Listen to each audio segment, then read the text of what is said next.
44페이지 이제 교만에서 온다. 여기서부터 시작하는 거예요. 큰 의미에서 오늘 아침에 고난이라는 것은 큰 의미에서 먼저 번에는 우상숭배와 관련돼서 고난이 오는 거고. 됐죠? 근데 오늘은 그리스도인이 남은 그리스도의 고난, 그 고난에 참여하기 위해서 필연적으로 영광과 함께 고난에 들어가게 된다. 그 이유를 쭉 설명드렸어요. 그런 큰 의미에서의 의미를 머릿속에 쫙 이렇게 정리해가지고 그러면서 이제 보세요. 잠언서 3장 3, 4절에 하나님은 교만한 자를 비웃고 겸손한 자에게 은혜를 베푸신다. 이 얘기가 신약에도 계속 이어져 갑니다. 그래서 잠언서 16장 18절에는 교만은 패망의 선봉이요. 그런 말 들어보셨죠? 네. 거만은 넘어짐의 앞잡이다. 고린도전서 10장 우리가 이제 먼저 2번 할 때 고린도전서 했고, 고린도전서 10장이 주로 고난과 관계되는 그런 얘기가 많이 나오는구나. 베드로전서 5장 5절 이걸 그대로 옮겨가지고 하나님은 교만한 자를 대적하고 겸손한 자에게 은혜를 베푼다. 이렇게 이제 바꿔놨어요. 잠언서 3장 34절을 신학의 의미로 다시 약간 번안을 해놓은 거죠. 자, 교만한 결과는 월권이에요. 뭐라고? 실제 교회에서나 신앙생활 속에 월권으로 나타나는데 선줄로 알면 넘어진다라는 게 이제 굳이 말하면 월권이라고 보시면 돼요. 자, 그러면 구체적으로 교회 안에서 월권인데 월권이 이게 단순하지가 않아요. 공정성, 뭐라고요? 공정성을 잃는 걸 말하는 거예요. 잃는 거. 공정성을 잃는 거예요. 좀 우리가 생각하는 거 달라요. 남의 권한을 막 침범한다 그렇게 얘기했는데 그런 것도 월권이죠. 그냥 기본적으로 공정성을 잃어버리는 거죠. 네, 그래서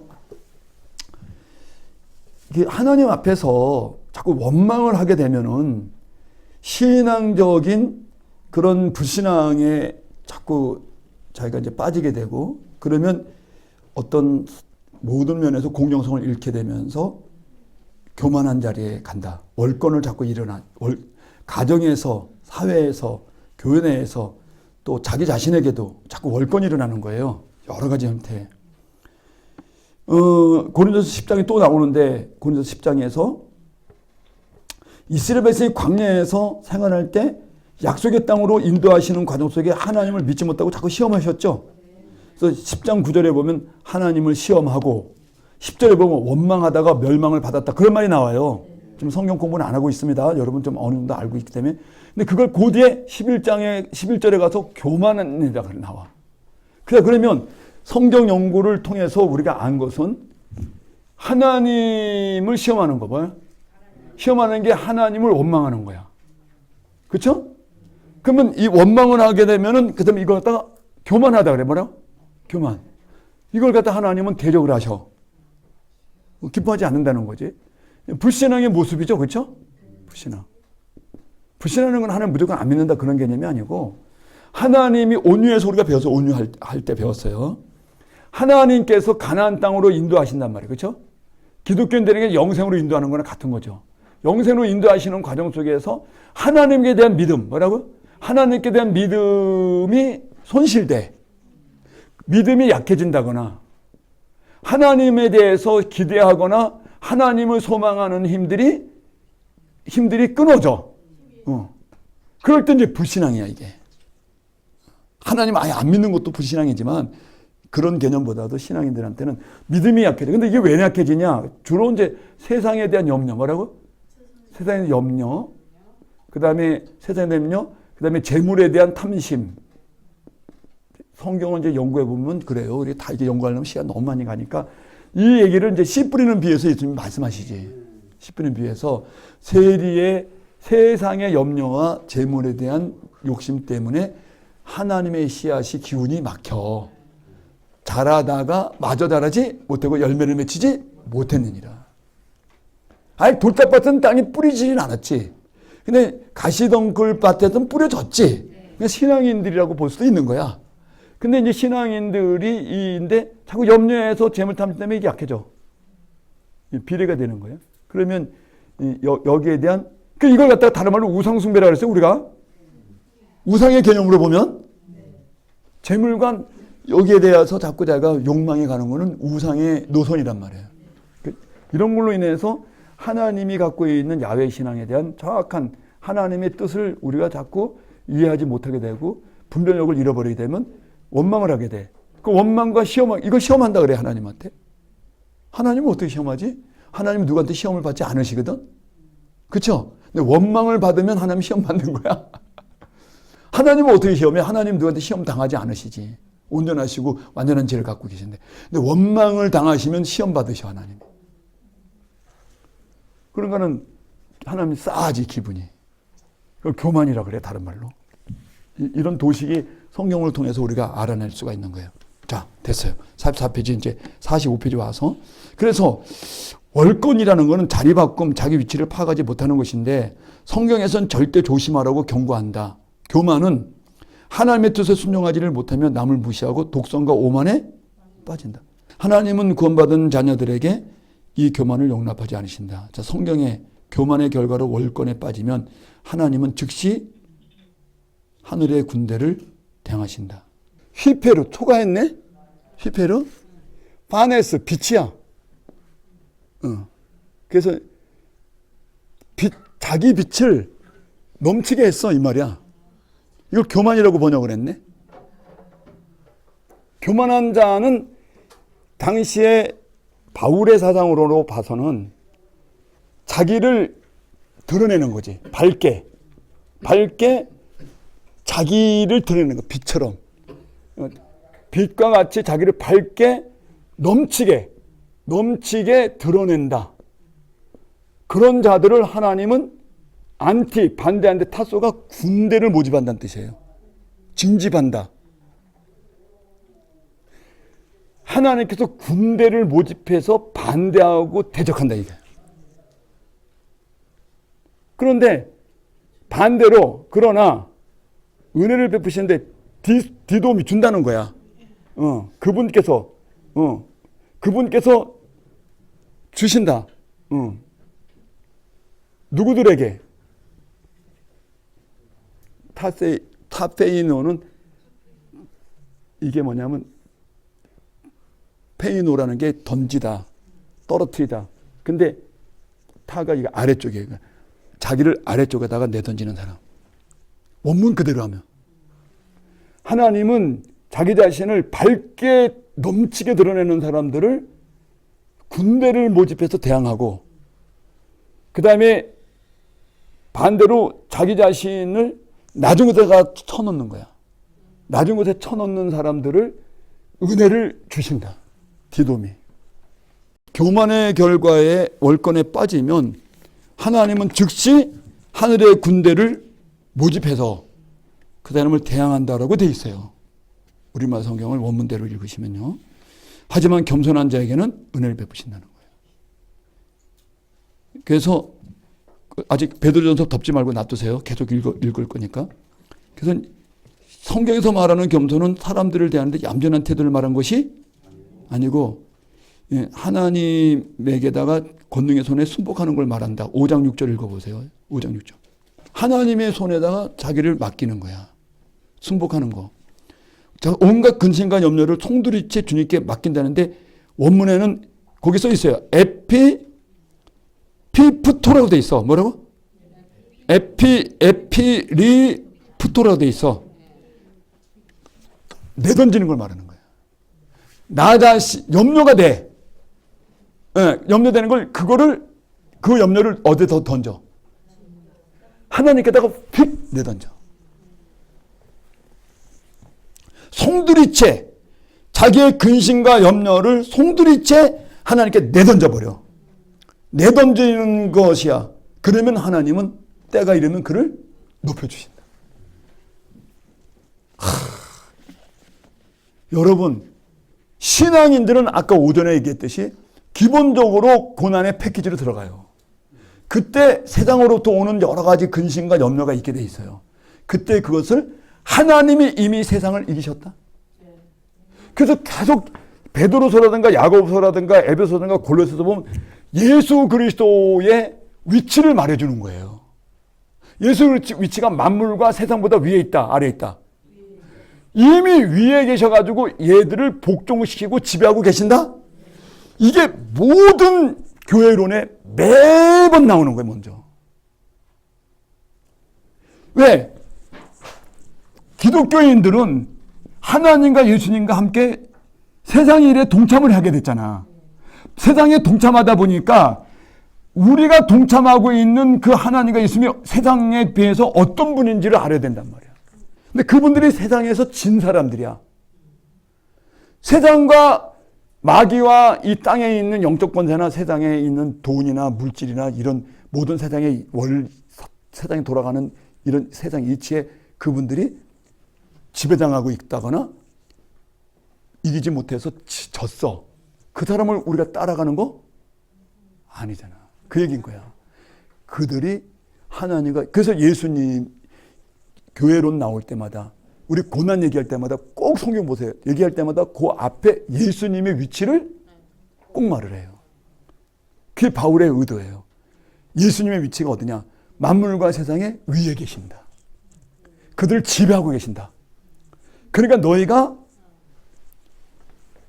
이분들이 어떤 위치, 이 세상에 대해서 어떤 위치에 있는지 아시고 이걸 따라갈 때 세상으로부터 내가 자꾸 오해를 받고 고난을 당하고 여러 가지 그 고통을 당하고 당연하게 그걸 그리스도의 남은 고난을 짐지도 불려줘서 같이 가는데 이거에 대한 끊임없는 저항을 받는 걸 이상히 여기지 말고 이미 이긴 이들을 바라보고 여기다 놓고 자기를 낮추라는 거야. 자기를 자꾸 드러내지 말고. 그리고 여기서부터 오는 고난과 어려움과 이것은 필연적인 건데 이건 몽땅 묶어갖고 어디다 던져라. 에피리프토 하나에다 휙 던져버리라는 거예요. 휙 쳐박아 버리는 거예요. 그러면 하나님께서 너를 높여주신다. 남들이 불신하니까 불신하니 왜 이들을 갖다가 삼중으로 하나님의 시험하다 원망하다 이걸 교만이라 보나. 그 시험하고 원망하고 교만이 뭔지 아시겠어요? 딴 게 아니라 하나님을 불신하겠다는 개념이 우리 개념이 하나님을 거부했다 이런 개념이 아니잖아. 따라를 가면서 오는 저항을 어차피 오는 저항을 왜 맡기지 않았느냐는 거지. 그걸 하나님께 맡겨버리라는 거야.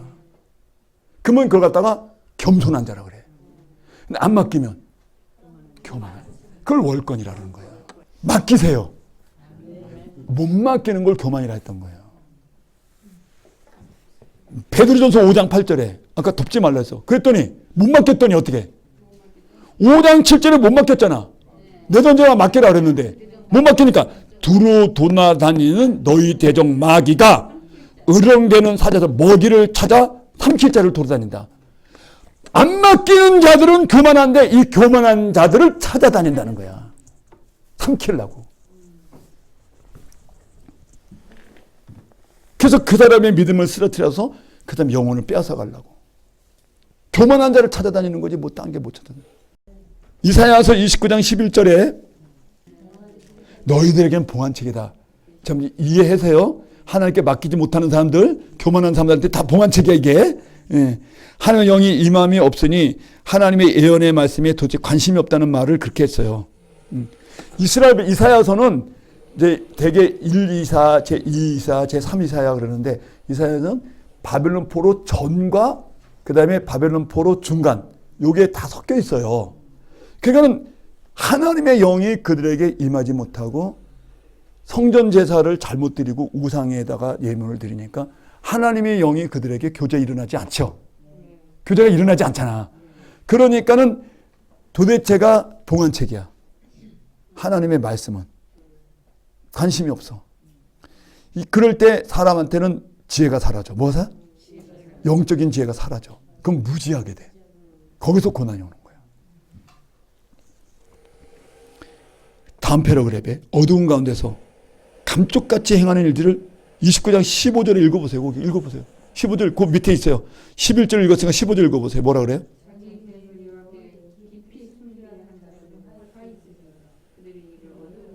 이거를 원문각 잘 번역하면 어두운 가운데에서 감쪽같이 행하는 일을 누가 보랴. 어둠 속에 몸을 숨기고 꾸미는 흉계인데 누가 우리를 알랴. 우상 숭배를 말하는 거예요. 이사야서는 형제신앙에 대해서 고발이잖아. 겉으로는 제사장 제도, 그 다음에 왕정, 신정 제도 다 만들어 놓고, 근데 안에서는 우상 정치라고 앉았단 말이에요. 하나님에 대한 무지의 결과, 다른 방식으로 자기들의 안위와 구원을 꾀하고 형식적인 예배와 우상 숭배를 도입해서 섬기며 온 나라 사회에 신앙의 질적 타락을 가져왔다. 그 입술로는 13절에 입술로는 나를 가까이며 존경하듯 하지만 마음은 내게서 멀리 있다. 이 말을 예수님이 유대인들에게도 해요. 복음서에서. 너희가 마음은 떠나 있고 나를 경건하다 하지만 너희가 전부 다 입술로만 말하고 마음은 떠나 있다고. 놀도다. 예수님이 이 얘기를 그대로 유대인들에게 했어요. 신약시대 때도. 겉으로는 율법이고 모세의 오경이고 성전제사 자녀이지만 안에는 로마와 결탁을 해가지고 완전히 물질 숭배 쪽으로 가 있잖아. 외식하는 자들이잖아. 물질 숭배 쪽으로 가 있어. 만모니즘 쪽으로 가 있어. 예수님 그걸 보고 거짓된 종교라고 말하면서 유대 종교의 타락성을 고발할 때 이 얘기를 했어요. 이사야 때도 똑같았었어요. 네? 어떤 오늘 한국교회의 어떤 일면을 보여주는 것 같은 그런 느낌도 있어. 교회가 예수님께 구원 가르고 모두가 모여서 교회를 하고 있지만 아까도 오전 시간에 말했어요. 교회는 잘 되는데 성도는 헐벗은 시대가 지금 아니냐. 교회는 점점 부강해지고 화려해지는데 성경 세계관은 하나도 없다. 32장 1절 12째 해 12째 달 초하루 여호와 말씀이 여기서부터 이어진 거거든요. 여기서 같은 내용이 계속 이어지고 있는 거예요. 성경을 다 공부하기는 힘들어요 지금요. 말하자면 12째 해라는 건 뭐냐면 1차 바벨론 포로가 갔어요. 그럼 1차 바벨론 포로가 갔다는 건 1차적으로 하나님이 심판을 한 거야 이스라엘을. 그래서 12년이 지난 거야. 12년이 지났는데도 여전히 이사야에서 말한 것처럼 겉으로는 제사장 제도고 그 다음에 신정 제도로 만들어놨는데 안에서는 누가 보랴? 우리가 은밀히 행하는 일을 누가 하랴? 그리고 전부 다 왕정 제도로 전부 다 편제를 까갖고 나간단 말이야. 하나님이 아무 일도 할 수가 없지. 하나님은 이걸 통해서 이스라엘의 왕국을 완성시켜갖고 예수님 올 때까지 연결시켜야 되는데 그래도 많은 모든 세상이 구원받는 길로 가야 돼? 이스라엘만 구원하려고 하는 게 목적이 아니잖아. 근데 그 일을 행할 수가 없는 거야. 근데 겉으로만 신정제도야. 겉으로만 하나님 앞에 이렇게 이렇게 지내고 멋지게 해놓고 안에는 다른 정치라고 앉았단 말이야. 하나님 아무것도 일을 못해요. 그러니까 12년 전에 그 일을 책망하고 한번 하나님께서 바벨론 포로로 외세의 침략을 통해서 한번 훈계를 하셨어. 근데 12년 동안 못 고쳤어요. 그 얘기인 거예요? 자, 읽읍시다. 46페이지. 이미 1차로 바벨론 포로 침공을 받아서 32장에 32장의 1절에 보니까 예? 거기다 32장 1절을 써놓으세요. 나는 안 써놨는데 32장 1절에서 상류층들이 그때는 상류층만 간 거야. 뭐야? 상류층만 포로로 끌려갔었고 12년이 지났어도 유대 땅에 남은 백성들이 회개하고 여전히 역겨운 우상숭배 예배를 드리며 자기들의 욕망만 채우고 있었어요. 물질적인 욕망. 그래서 이스라엘 사람들이 아브라함 조상에게 물려받은 약속의 땅을 여기 보면 우리 소유라는 거야. 이 땅은. 지금 33절에 보면 이 땅을 누가 가져갈랴? 하나님이 우리에게 주신 건데.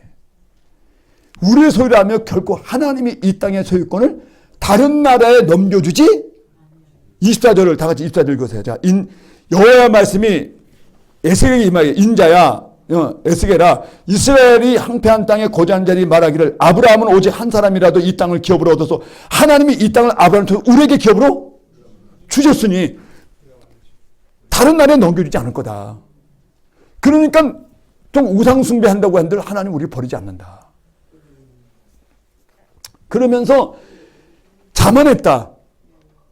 47페이지. 그리고 온갖 우상 팔려서 몸으로만 하나님을 섬기는 척 구경 오듯이 호기심으로 성전 예배를 드리며 하나님이 계시는 신성한 땅을 거짓 신앙과 온갖 아이케로 덜펴놨다. 25절 26절. 그러므로 너희가 그들에게 여호와께 말하라. 너희가 고기를 피쳐 먹으면 너희 우상에 눈을 뜨면 피를 흘리는 땅이 기업이다. 우상 숭배하고 있다. 너희가 칼을 믿어서 가정한 일을 행하면 이웃을 더럽히면 정말 우상 문화를 받아들이고 있었다는 거예요. 네?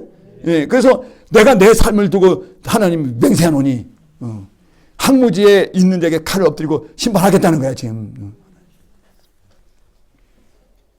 그래서 무지에 빠진 대표적인 예예요. 에스겔서 32장 33장에 왕하 17장에 가면은 하나님은 당시 우상 숭배를 해서 북왕국 이스라엘이 책망하셨는데, 즉 바벨론 포로로 끌려가겠는데 심지어 남유다 지파까지도 하나님 말씀에 관심 없고 신용제도를 지키지 않았다는 뜻이에요. 예? 말씀에 대한 무지로 해서 우상을 숭배하고 북이스라엘뿐만 아니라 남유다까지도 차례대로 강대국 아수르와 바벨론 침공으로 사로잡혀가는 일이 생겨요. 우상 숭배는 우리 안에 다른 미혹의 영이 들어오게 한다. 미혹의 영과 혼란한 정신을 내 속에 끌어다 놓으며 하나님께로 자기 자녀를 사랑하기 때문에 영을 그만큼 싸워야 된다. 하나님의 영이 계신 곳에 미혹의 영도 들어오면 두 영의 싸움이 인간 속에 일어나잖아. 그렇죠? 그럼 하나님도 싸워줘야 돼. 왜? 우리를 구원하려니까. 하나님께서 결국 물리치셔야 된다. 하나님께서 물리치실 때 그만큼 우리만 고통스럽다. 한 분 하나님의 영만으로도 감당하기 어려운데 한 분 두 개의 영을 감당할 수 있냐 이거야. 혹 넘어져도 덕을, 만약에 우상 숭배가 되거나 물질 숭배가 되거나 세상 염려가 되거나 욕심이 들어와서 하나님께 맡기지 못하는 교만이 생겼어. 아까 교만은 하나님께 못 맡기는 거 교만이라 했어.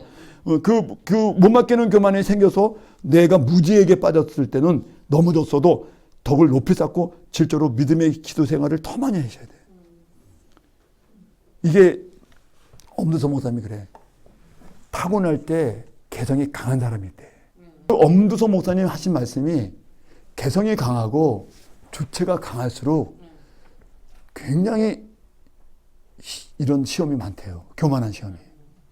그 사람은 딴 사람보다 2배 내지 3배 정도 기도를 많이 해야 됩니다. 그냥 사람들이 모르게, 집에 부인들도 모르게 사라지래. 혼자만 있어버려. 산에 가서 혼자 있어라. 그러지 않으면 그 개성 강한 거를 유지하기가 어려워서 교만에 넘어진다.